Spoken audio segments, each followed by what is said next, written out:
Good morning and welcome to Sports Central, brought to you live and exclusive on Spectrum Television.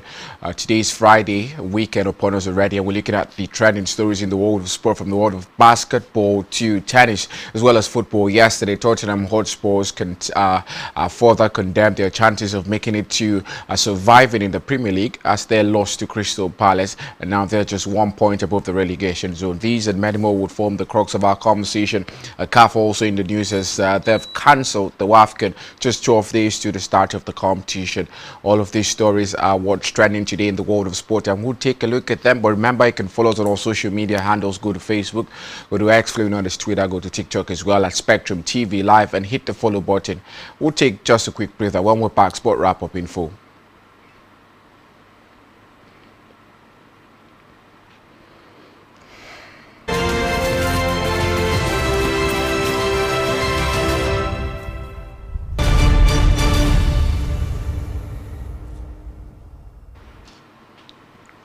Starting with basketball, where Nigeria's men's national basketball team, the Tigers, have slipped 3 places to 53rd in the latest International Basketball Federation World Rankings released yesterday.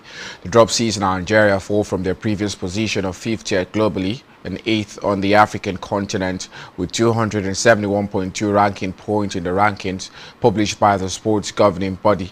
The decline makes Nigeria the joint second biggest fallers among African teams in the latest update, sharing that distinction with Tunisia, which also dropped 3 places to 52nd in the world standings.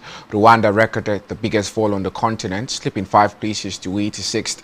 Within Africa, Nigeria remained 8th in the continental hierarchy, behind South Sudan, Angola, Ivory Coast, Egypt, Senegal, Cape Verde, and Tunisia.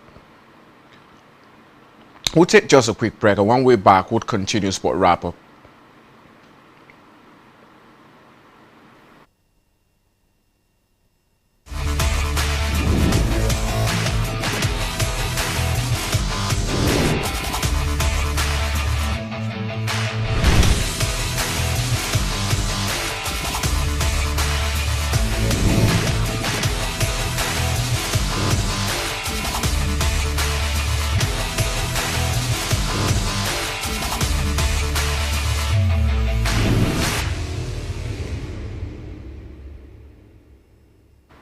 Still continuing from the basketball story, South Sudan continues to lead the continent's rankings at 25th in the world with 472.1 points, followed by Angola in 32nd with 416.8 points, and the Ivory Coast in 38th with 358.9 points.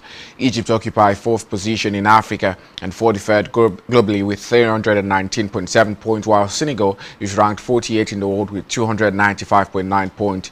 Cape Verde sits 50th with 282.3 points, just ahead of Tunisia in 52nd and Nigeria in 53rd. Cameroon and Mali complete Africa's top 10 in the rankings at 59th and 64th respectively.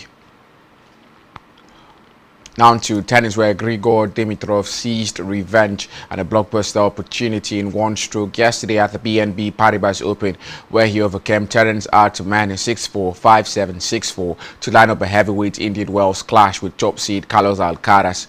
The 34-year-old Bulgarian avenged the defeat to Artman from just 8 days ago in Acapulco, rallying from a frustrating end to the second set to close out the match in 3. With his victory, Dimitrov set the meeting with 2-time Indian Wells champion Alcaraz, who beat him in the 4th round at the tournament last year, which was their most recent ATP head-to-head meeting. In the second set, Dimitrov held 7 break points at 5-all, but was unable to convert any before dropping serve in the following game, allowing Artman into a decider. The former world number 3 responded clinically to earn another shot at Alcaraz, the number 1 player in the ATP rankings, who is on a 12-match winning streak to begin 2026. Now to the women's category, where Venus Williams smiled as the applause swelled around her. At the age of 45, she turns 46 in June. Naturally, she isn't the tennis player she once was, but that hardly matters. And neither did Thursday's 6-3, 6-7, 6-1 first-round loss to qualifier Diane Perry. Venus gave her a good go, staging numerous in-game comebacks and acquitting herself quite well against the number 111 ranked player on the WTA Tour. Parry incidentally advanced to last year's third round at both Wimbledon and the US Open. This was Williams' 110th men draw appearance at a Tier 1 WTA 1000 event, equaling Francesca Schiavone for the sixth most of any player since the Tiers format introduction in 1990. She's the second oldest player to play a Tier 1 1000 Masters event after 47-year-old Martina Navratilova in Charleston in 2004.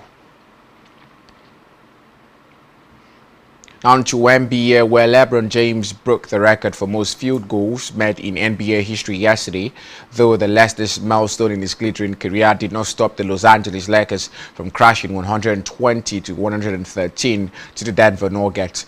James, who already held the NBA all-time point record, sailed past Kareem Abdul-Jabbar's 15,837 field goals with a fadeaway jumper in the first quarter. The 41-year-old has played a record 23 NBA seasons and has stoked rumors of possible retirement in recent weeks, telling reporters in January, "I don't know where the future holds." James, who scored 16 points in Thursday's loss, appeared to injure his left elbow in the fourth quarter after he was shunted off the court and landed on the legs of a cameraman. It was a wire-to-wire win for the Nuggets, though the Lakers had close to within 1 point with 2 minutes remaining. The result could prove crucial to playoff qualification, with the Lakers sitting in the final automatic spot in sixth, just behind the Nuggets. They are 2 games clear of the Phoenix Suns, who lost 105 to 103 to the Chicago Bulls. Now into football, where Tottenham's fears of a fast relegation from the top flight since 1977 have increased after Crystal Palace scored 3 goals in 12 first-half minutes to stun them in North London. Spurs, who played more than half the match with 10 men, have now gone 11 league games without the win. The home side had taken the lead in the 34th minute when English international Dominic Solanke finished from close range. But after Mickey van der Ven was sent off 4 minutes later, Ismail Sarr netted twice, once either side of Jørgen Strand-Larsen's strike, to end Palace consecutive league wins at Tottenham for the first time after thousands of home supporters walked out at halftime. The defeat leaves Tottenham 16th in the table, 1 point above the relegation zone and without a win in 2026, while Palace climb up to 13th.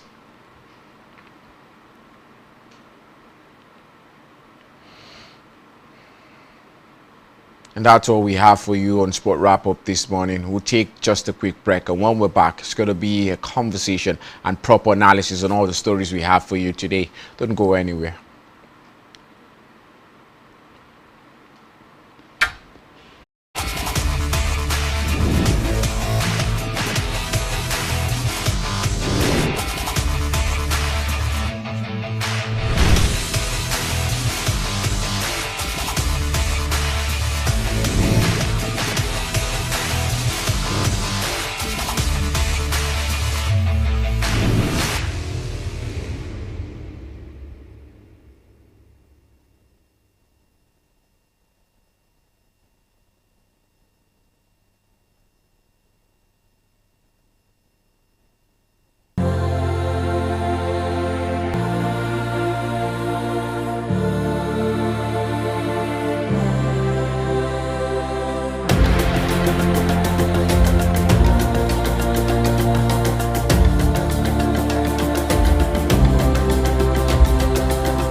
Hello, good morning. What a day to be back to talk about the best of stories in the world of sports at the Sports Central.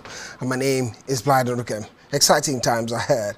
A key conversation today was centered around what's really happening at Tottenham Hotspur. When you look at it from a football perspective, 3 coaches has been so far, and this current coach, Igor Tudor, has been such a menace. At 3 games, he's been in charge of Tottenham Hotspur, and guess what's happened? And 3 losses it is, especially, he's been unfortunate to play against rivals in London. Previously had played against a North London side, West London side, and yesterday was against the Southern London side, Crystal Palace, and it ended 3-1 in favour of Crystal Palace. He's conceded 9 goals in 3 games, quite concerning, 1 point ahead of relegation battle at the moment. A big concern for Tottenham Hotspur. Also, we're going to talk about the state of the D-Tigers, what the changes have been for the ranking as you heard during Sport Wrap-Up. We'll also look at the world of tennis. Indian Wells taking centre stage. Around 2 games getting further exciting, and the big gongs are doing what they know how to do best. And we'll be looking at a case of Carlos Alcaraz possibly facing Grigor Dimitrov after having a bye in the first round. Will be the conversation. Similarly, the records have been kept by LeBron James in the world of NBA. Holistic conversation we'll look at. I'm not alone in the house. Mfonitina is part of the conversation this morning. Mfonitina, good morning. So good to see you today. Good morning. Excited to be here. Well, I'm fun being so excited to be here and getting straight to the thick of a conversation then from that angle. Let's start from a Nigerian point of view regarding the Commonwealth. According to reports we're hearing, Boxing Federation of Nigeria, they've been organizing a 4-day tournament in the world of boxing, a trial, and we're here. Today is the D-Day, the day they're going to choose boxers who are going to represent the country at the Commonwealth. 10 categories it is, 10 boxers would be able to make it to that is that conversation.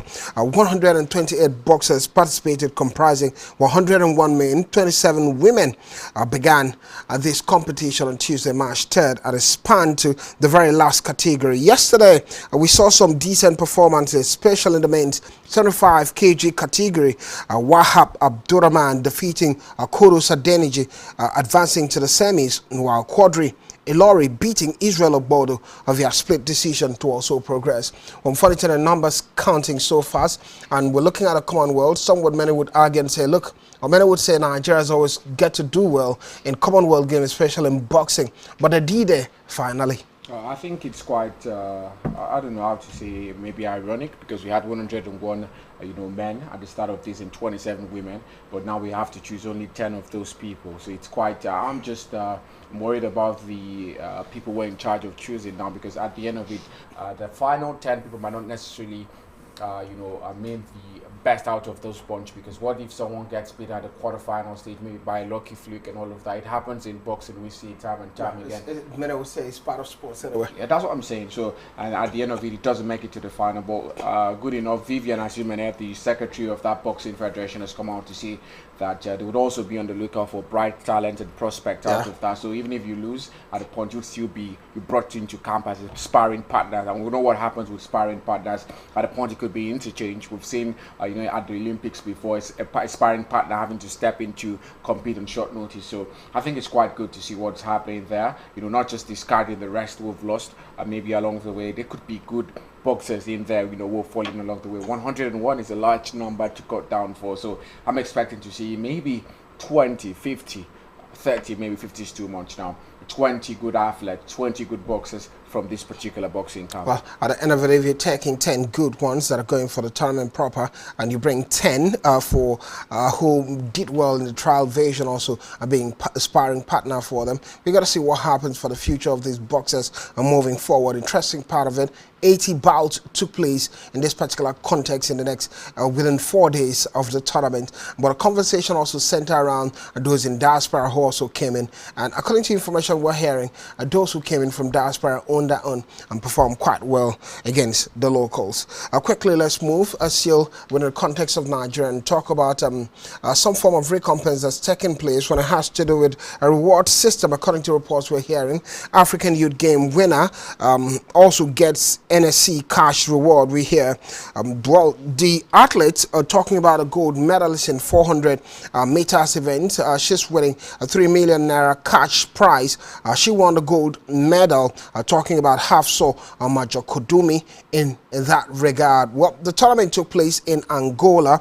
Looking at the African Youth Games in Angola, she was victorious against other African countries at a time of 55.16 seconds in 400 meters, and winning gold medal in that tournament ahead of the likes of Ethiopia's Dasta Kuni in 56.74 seconds, and Congo's Margarita Atwabi 58.22 seconds, and finally being given 3 million naira. And here's the beautiful part of it. I had her colleagues were also cheering and quite excited about it at Abeokuta Grammar School, and always a fascinating way when a reward system comes in. She wasn't even prepared for it, had to go home, get a uniform and all of that, and it makes all the difference. But exciting to see the reward. 3 million naira, fantastic for the young lad. Oh, good enough for her. I would say for Bishola, it's been common. She's done quite well. I still remember when we talked about the African Youth Games. I think that was late last year. She did quite well. She also, as a result of finishing in the gold medal spot, she got an automatic qualification to the Youth Olympics that's coming up this year. So I'm excited to see what she's going to be able to do there, not just stopping at this point now. So much is given, much is expected. Yes, 3 million naira is not really a lot now when you want to look at it in Nigeria, but still that could spur her to do even more. Go out there and keep the flag of Nigeria high. For Bishola, just like I've always said, it's not about finding the talented, then leaving them leaving them somewhere after they've gotten maybe a gold, a silver, a bronze for Nigeria. This youth competition is all about trying to see how they can transition into becoming full-fledged athletes, because we keep having youth competitions left, right, and I've talked about a lot of youth competitions since 2024.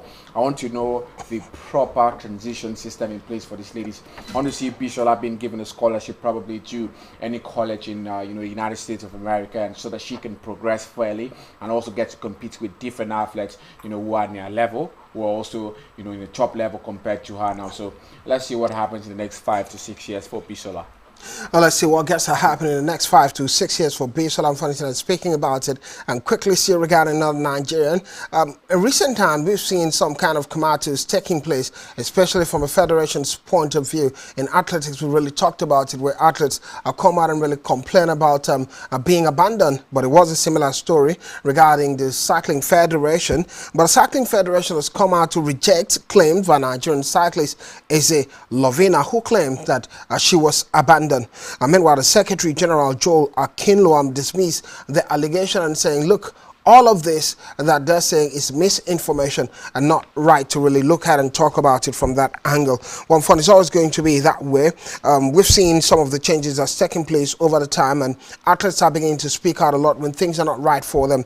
We're talking about Lovina in this regard, in particular in preparation for the 2024 Summer Olympics in Paris. Much of the support, CFN said, was facilitated through the personal commitment of its president, they say, and after qualifying for the Olympic road race event, she reportedly received training scholarship in Switzerland aimed at improving her technical skills and competitiveness. Talking about the cycling federation, they said forget about everything she said and all the complaints she's given. We took care of her. Well, when the bottleneck in an organization comes out to give a statement like this, most times my heart tends to go with the athlete or the person in defendant in this case now, because when you look at Eze Lovina, I don't think she'll just come out and lie about the cycling federation.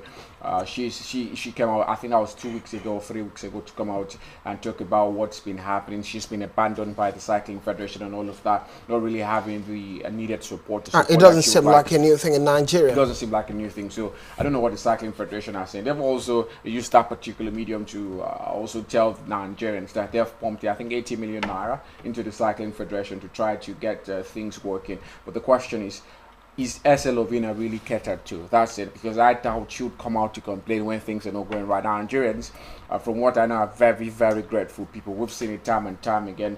You come out to thank the government and all of that. We've seen it from, when it comes to football, the women's category, when they were honored by the president and all of that, always being very grateful about it. So I doubt Eze Lovina, which is just a bad egg who wants to append the federation in the bad light. My advice to the cycling federation would be, just put your house in order, get everything working. There's no need to come out and give us a press statement. We all know nobody's going to stand on the side of bottlenecks.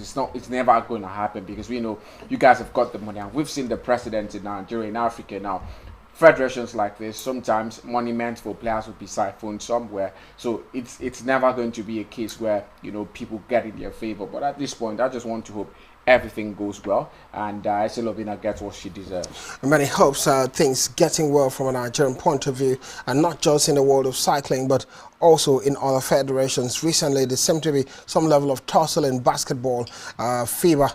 From a Nigerian point of view, basketball federation, and every now and then when that happens, well, the athletes or the players in that regard suffer the consequences of all of these actions. So it's basically what we're asking and hoping that things change and get better even further. Quickly, let's go to the world of tennis then and talk about an interesting one in the world of tennis. It has to do with Indian Wells taking place in Southern California. It gets further interesting when you talk about the likes of Bulgarian international former world number 3, Grigor Dimitrov, delivering a fantastic performance against Terence, and up next for him would be against Carlos Alcaraz, a showdown in Indian Wells.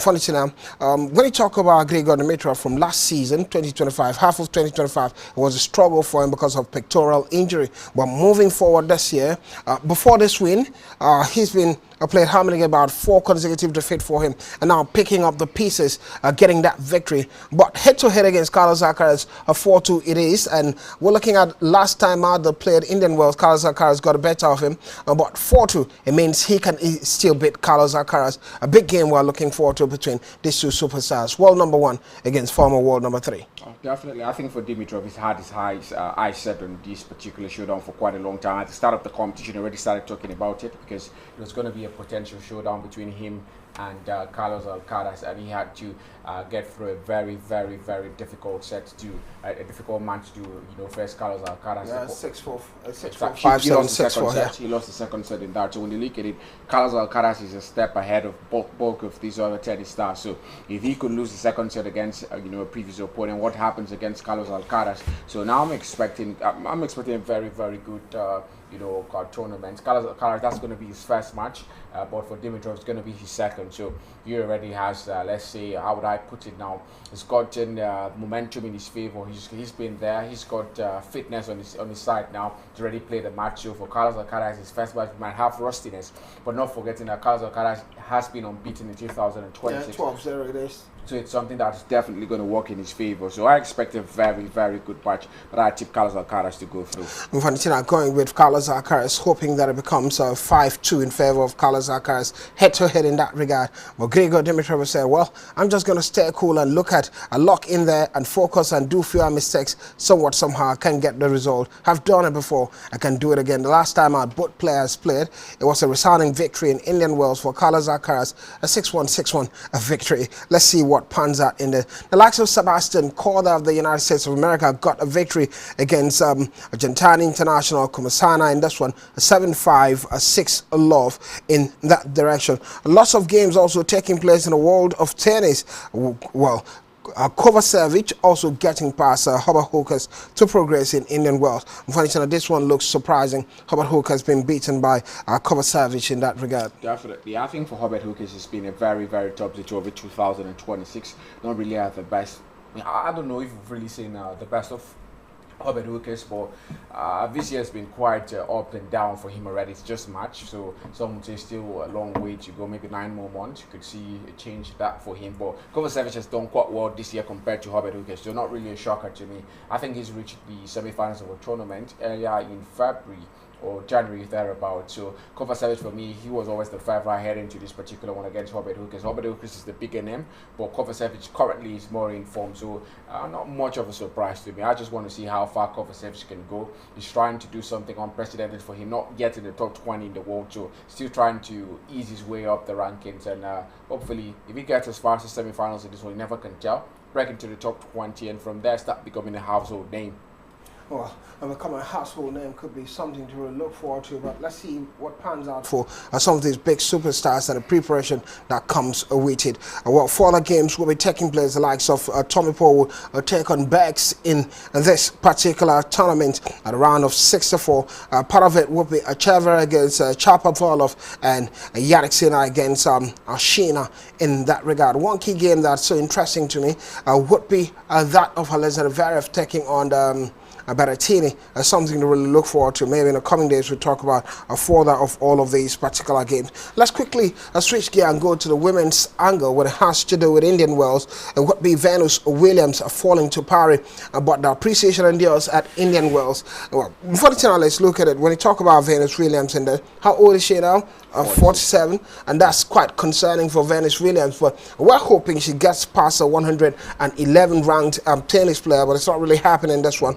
About a post-match interview, she was really being asked about Serena Williams. The speculation Serena Williams could return after she went through the summer weather test pool, and hopefully she gets to return, but she didn't give any big conversation around that and when Serena Williams will return. But massive still having this lady Venus Williams and be part of the sporting world despite not having a victory. Well, Venus Williams is just having the time of her life ever since 2025 when she announced her return and started.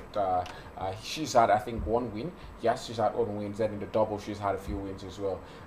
But she's not really been able to get those wins consecutively. That's been the problem for her. 2026, she's not had any wins so far. This is her third loss of the year, second loss of the year. So it's something we just. I think she's just having fun, not really looking at winning championships anymore, not really looking at winning competitions anymore. For Venus Williams, it's just about trying to compete and all of that. So it's quite good to see her, and also given an opportunity to this younger opponent, likes of Diane Perry. She wouldn't have ever, thought in her life she would defeat a Venus Williams. She's never ever thought she's going to play against the Williams sisters. But now she's finally gotten this particular one. It's going to spur her. It's going to give her that motivation to go as far as possible that she wants to go. So I'm expecting more from Diane Perry. My eyes are going to be on her. Yes, quite a very close battle with Venus Williams, but I expect her to do better in the other games to come. In the other games to come, further conversation in the world of tennis before we switch gear and talk about Formula One, also talk about basketball. What could be Emma Raducanu? We hear Emma Raducanu wants to return to her natural way of playing. A big question would be what her natural way of playing is. Well, she said she's had a few coaches who've tried to change the way she usually plays. I think we can never tell, but every superstar, every athlete knows something, most bulk of it, we see it in football. We see coaches like Pep Guardiola try to change the natural way players play. You see the player comes in with so much freedom. Before 2 months later, the player cannot make all those good step overs and all of that again. So it's almost the same thing with Emma Raducanu. She says the reason why she's without a coach is Rod, the last coach that she was with. She really mentioned his name. Not as if she was trying to share the coach. She's just saying that the man tried to bring another side of her, and she just wants to return to the Emma Raducanu that started playing tennis and fell in love with tennis. Hopefully that will bring out the best Emma Raducanu. Well, sadly, the other conversation is sticking to one structure that's not really worked over time. What gets to happen? Emma Raducanu has not really been that Emma Raducanu. Since that surprise debut for her in the US Open 2021 as a qualifier, she went all the way to win it. Since then, it's not really added up for her. Maybe it's time to return to what really worked, despite being surprising to the world. Quickly to the world of Formula One, we hear that McLaren's Oscar Piastri, we saw, had finished the first day of a new Formula One season in first place after Friday practice at the Australian Grand Prix. We won't dwell on it. Let's talk about some talking point from basketball then. It has to do with FIBA and NOC dismissing report of support for Keda's continued leadership at MBBF. You've been following tradition that's taking place now, and we're looking forward to FIBA giving that perspective. And from the report, the support for Keda continued leadership at MBBF, something to really talk about. Well, first of all, I think I was day before yesterday, we had letters circulating on social media that FIBA has approved Musa Keda to continue. Yeah. So a lot of people were asking, why would FIBA do that? Because his tenure ended in January, on the 31st of January. So it's good to see FIBA come out to clarify that they were not behind that. So I think it's probably someone. In other words, they're saying we're not behind it. We're not behind it. I probably still looking into it. Yeah. So it's probably going to be maybe away from the Musa Keda, someone from the Musa Keda-led faction now trying to drum up support for his boss and something, because why would you fabricate a letter from FIBA? It's not something that should happen at all. So I'm expecting by now we should have an election already. I don't know why MBBF is this way. The other claims are his tenure totally, he has opportunity to continue, and those discrepancies that's coming within the structure of his tenure. Some factions are saying it should be the end of it, and some are saying when you look at the laws, it shouldn't be the end of it. leaving. So they're having lots of confusion about what the law really says, what should happen next. The law clearly all says of that. when your tenure is over, before your tenure expires, you have to vacate your office as president, and then set up a planning committee for the elections. Yeah. So now this man, Musekida, wants to still remain as president. This is already March. He's still president. He calls himself president of the MBBF, and he's trying to organize, an election. He already called a Congress, and that's where members of the other faction boycotted that particular Congress. That's what started the back and forth. Which means he can't be the president, still organizing an election for himself. Why are you organizing an election as a president? You still want to be a president? It's never done that way. So I just want to see an end to all this back and forth.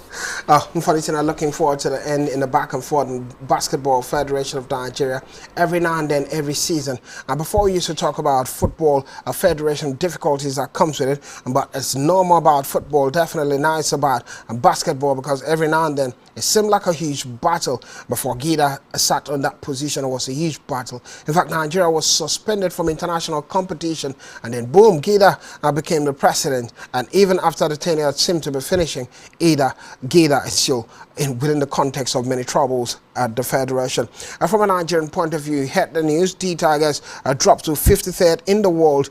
Nigeria's main basketball team, the Tigers, have slipped 3 places to 53rd in the latest international basketball federation world releases, as not such a good one within that context, but straight to the world of NBA. Funny tonight, we put that side by side with the fall of the D Tigers. We're talking about Wambayama having 38 points in the sports, 121-106 win over the Pistons, and we're looking at LeBron James also hitting the number, breaking NBA goals record in Lakers, 120-113, a loss to the Nuggets. Unfortunately, despite LeBron James losing, he's not slowing down. And we look at Wambayama also. It seems like we're having another big talent that could create history moving forward. Oh, definitely. I'll start with the Lakers now. I think for LeBron James, breaking a record now is not a big deal. Almost every match he gets to feature in now, this record being broken. He's absolutely. 23 seasons. Yeah, 23 seasons. 23 seasons. So the longevity is quite high. It's quite much. And when you look at it, every single match he features in now, there's a record that's broken. So it's not a big deal for me. All he has to do is try to get the Lakers to win once again, because right now they're occupying the last spot in the Western Conference rather, when it comes to the NBA. So when you look at it, anything goes our way for them at this point. They are out of that spot and they have to go for the play-in. So it's quite difficult for the LA Lakers this particular season. Something has to change. I would say LA Lakers always find a way back into the playoffs.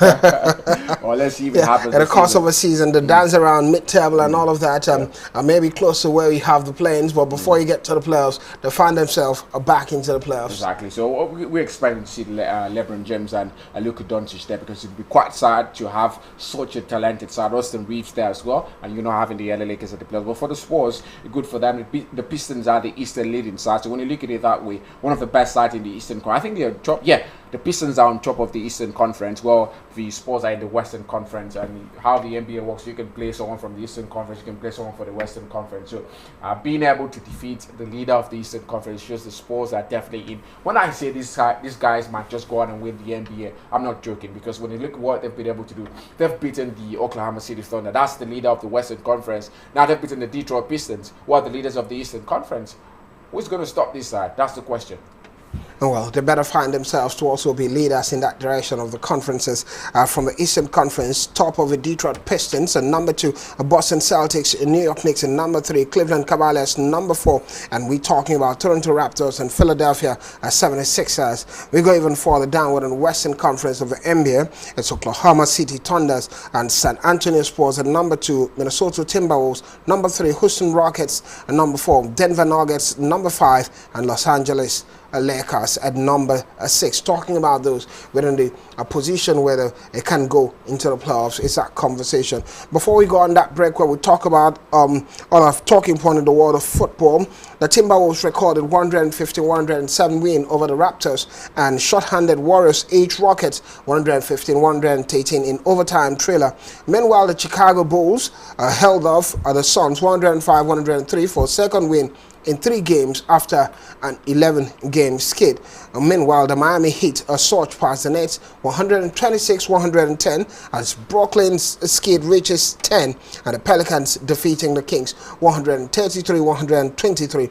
The Magics are beating the Mavericks 115-114 and Utah Jazz stopping Wizards 122-112 in Trae Young's Washington and Derby. Not surprising, Utah Jazz are getting a victory in this one. Recent times, they've been going through that slump. And even the Magic's back-to-back victories for the Mavericks. We'll go on a quick break now. When we're back, there will be football stories all around the world. We'll talk about everything you need to know. Well, where it concerns the Super Eagles of Nigeria, where it concerns the Wafcon, as CAF seem to be postponing the Wafcon at the moment. Don't go anywhere. It will be a conversation when we're back from the break.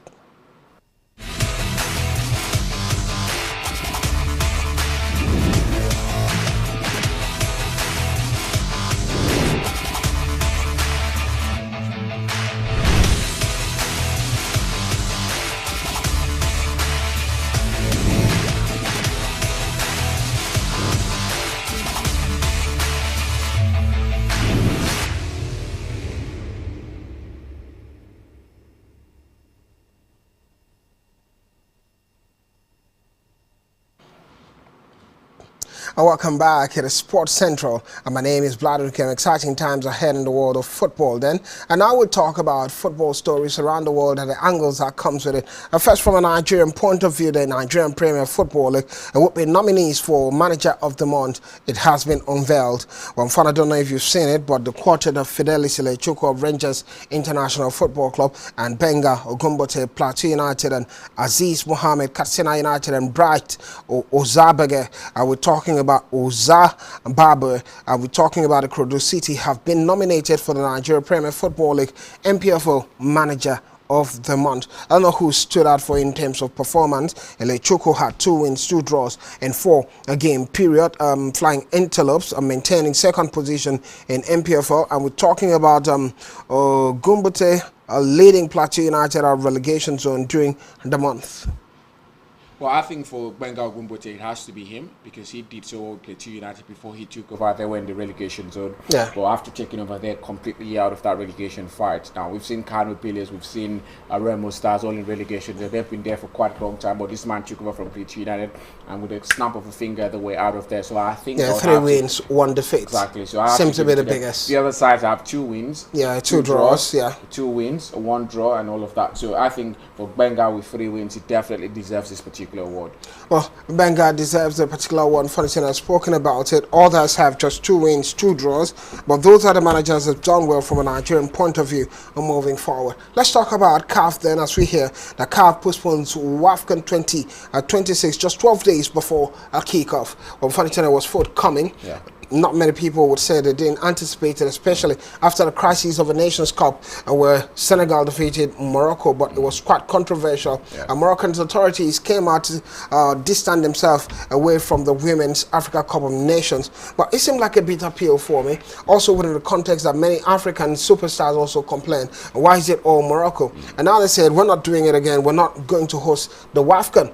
And 12 days to the tournament, CAF comes out and says, well, we still have to shift the times. Is it difficult within a short period of time for another host to take over? At some point, we thought South Africa was doing it. Well, I think somehow the blame has to go to Patrice Motsepe because some document released yesterday, was it yesterday or the day before yesterday, proved that Morocco had already informed CAF a few months to this particular competition that they won't be able to host after hosting the Wafcon. They have their league in limbo currently. They have another competition that had been booked before the Wafcon as well. So they had written that letter to CAF asking them to take it somewhere else or postpone it. So I think Patrice Motsepe has to answer for this because if a nation has already told you we cannot do it, then he should not be making them look like a scapegoat because now the image of Morocco in African football, in the eyes of other Africans, are that they're trying to hold Africa to ransom. It's not so. Morocco cannot host the Wafcon because of those logistical issues. They cannot, host the Wafcon alongside their league, which has been put on pause during the AFCON. They have to continue their league. You cannot just ask them to stop. The other question is, did Morocco know when they accepted to host the Nations Cup, accepted to host the Wafcon? Well, they were doing that to help Africa at that point because there was no other host. Immediately after the Wafcon, the previous Wafcon, they said Morocco just host it. They said, okay, we'll do it. The other question would be, when you look at it, if Morocco had won the Nations Cup, would they have cancelled it? I don't want to go there because I've seen documents. They wrote the letter to CAF before the AFCON final. So it cannot be because of the AFCON final. The letters were written to CAF before the AFCON final, telling them we won't be able to host the Wafcon. So it's on Patrice Motsepe. South Africa has been begging, come on, bring the Wafcon to us. What's there? Just take it to South Africa. So I think it's on Patrice Motsepe. We should stop painting Morocco in the bad light. Okay, and without painting Morocco in the bad light, CAF has postponed the date. A new date set as July 25th, and with a final set for August 16th. Maybe you can still go to Morocco at the end of it. Maybe a change of date being what we're looking at now. But the other conversation will be it's taken too long. Yeah. Before they made the post and inform everyone we're postponing it. We've talked about this almost every day on the show now. We've been having a speculation it will be postponed, it wouldn't be postponed, it will be this and that. Finally, it has been postponed now. So whatever they want to say, I'm not blaming Morocco again. I've seen the light, I've seen the truth, and I think Patrice Motsepe has to answer for this. Definitely on him. Patrice Motsepe has to answer on this, definitely on him. Funny thing, I talks about it. Meanwhile, DR Congo football presidential race heats up as former officials declare ambition. It's always going to be that way. I don't know if something from would like to talk about, but from Morocco's point of view, the Gregor departs as Morocco appoints Wabi as a new coach of the side. We've talked about the certainty of this, and finally it's out. Everyone is talking about it ahead. The Federation of Morocco have said they're going to play what's a testimonial match for the coach of the side that just left Regragui, but we're left to see what this makes for Morocco moving forward. A next angle for them. But quickly, let's switch gear and talk about from a Nigerian point of view. Al Ahly targets inform Paul Onoche with 18 billion naira annual salary. Mfon, analyze. Well, I think money speaks for itself. There's no need to analyze that. 13 billion naira a year. Come on. That's quadruple what is earning right now in Turkey. Yeah. That man should go to Saudi Arabia. Well, so comparatively, not so big comparatively to the rest of big superstars in Saudi. He's not a big superstar. Okay. He should be lucky he's getting that. So I think Paul Onuachu. So a straight ticket to Saudi for you. Exactly. Go to Ivan Toney wants to leave Al Ahly and make that return back to Europe, top Europe leagues now. So they're looking at Paul Onuachu. Goes there and does something for himself. And Al Ahly, they're a big team as well. Remember, they won the Champions League last year for the AFC, side. So I think it's going to be quite good for him. You think he's going to fit in? Compete against Cristiano Ronaldo, maybe win the Golden Boot ahead of Ronaldo. That could be something so big. I will get to see Paul Onuachu's career has been on a stall when he was at Southampton, but recent times he's really gone up, scored 20 goals in our competition, 18 leg goals for the side, Trabzonspor, and now interest from Saudi Arabia. And funny thing I'm saying is straight ticket to Saudi Arabia. Don't waste time, brother. Quickly, we hear that Sarri hails Delabashir after ending goal drought. Delabashir, Nigeria's midfielder, scoring goals now. He's not been playing games for Lazio. He's been most times an unused substitute on the bench. But Sarri has been using him in cup games. The last cup game, the quarterfinals before this one, he also scored. Now this particular one, he scored again. So I don't know why Sarri is still keeping him on the bench in league games. I don't know what's wrong with managers. The player would do well in cup games. They say, okay, let's use him for only cup games. Why not use him in the league as well? So I just want to see if Isaiah Delabashir is doing better. I hear he has a lot of interest from England as well. So let's see if he makes that move to England. Meanwhile, Galatasaray is saying, look, no release clause for Victor Osimhen amid chess. So it's going to be a long one. We got to see what happens for Victor Osimhen. Speculation. It's no longer 75 million. Yes, absolutely. You pay money, we paid for it. It brings back a conversation we talked about when that transfer deal was taking place. You think if these people, Galatasaray, pay so much amount of money to get him, they'll release him for cheap. Well, we're back at that conversation. Barcelona, if you need him, you have to pay for it. And English clubs, you have to pay for it. So back and forth regarding Victor Osimhen. Well, the summer is still far away. We'll get to see what happens even further. Tottenham Hotspur's relegation battle and getting to the crescendo of it. The worries continue after they're being beaten by Crystal Palace. I talked about it in the introduction of the show. The new boss, Igor Tudor, his time at the club has even gotten worse. 3 games, 3 defeat, 9 goals conceded. And yesterday was a similar case, another red card for them. Van de Ven in that direction, despite them scoring fast. But more struggle for Tottenham Hotspur. Fun. Wow. I never saw this coming. Yes, after last season's catastrophe for Tottenham Hotspur, I thought this season would be better, but it's not been better at all. They started the season quite well at a point where even in the top half of the table. Now in relegation zone, 16th on the league, just 1 point above relegation zone.